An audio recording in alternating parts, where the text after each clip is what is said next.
আপনারা যারা আমাদের কুড়িঘরে ক্যাফে অ্যান্ড রেস্টুরেন্টে আসবেন, যারা ঢাকা থেকে আসবেন তাদের জন্য আমি বলবো যে আপনারা ঢাকা থেকে প্রথমে গরুপুরে আসতে হবে, ওখান থেকে সিএনজি বা একতা বাস দিয়ে আমাদের পাতাকান্দি কেশবপুর রোডে যে কুড়িঘর রেস্টুরেন্টের ক্যাফের কথা বলে ওনারা যে কেউকে নামাই দেবে।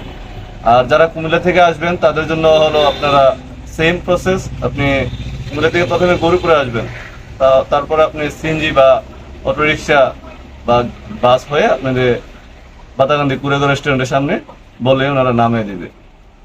এবং আমাদের রেস্টুরেন্টে যারা হোমনা থেকে বা ব্রাহ্মণবাড়িয়া ওই ব্রাহ্মণবাড়িয়া বাঞ্ছারামপুর থেকে আসবেন, প্রথমে আপনার বাতাকান্দির নাম বলে ওনারা বাতাকান্দি কুড়িঘর রেস্টুরেন্টের কথা বললে ওনারা আমাদের রেস্টুরেন্টের সামনে নামিয়ে দেবেন ইনশাআল্লাহ। আমাদের রেস্টুরেন্টে যে খাবারগুলো আছে, খাবার হলো আপনাদের চাইনিজ আছে, এপিটাইজার আছে, কন্টিনেন্টাল আছে, ফাস্টফুড আর ইত্যাদি অনেক কিছু আছে। আপনাদের জন্য আমাদের সুব্যবস্থা রয়েছে আমাদের রেস্টুরেন্টে। যারা আসবেন ইনশাআল্লাহ আমাদের যে সার্ভিস টিম আছে ওনারা সর্বোচ্চটা দেওয়ার চেষ্টা করবে, ইভেন অনেক ভালো সার্ভিস দেয়। আর যারা আসবেন তাদের জন্য শুভকামনা রইল। আসসালামু আলাইকুম।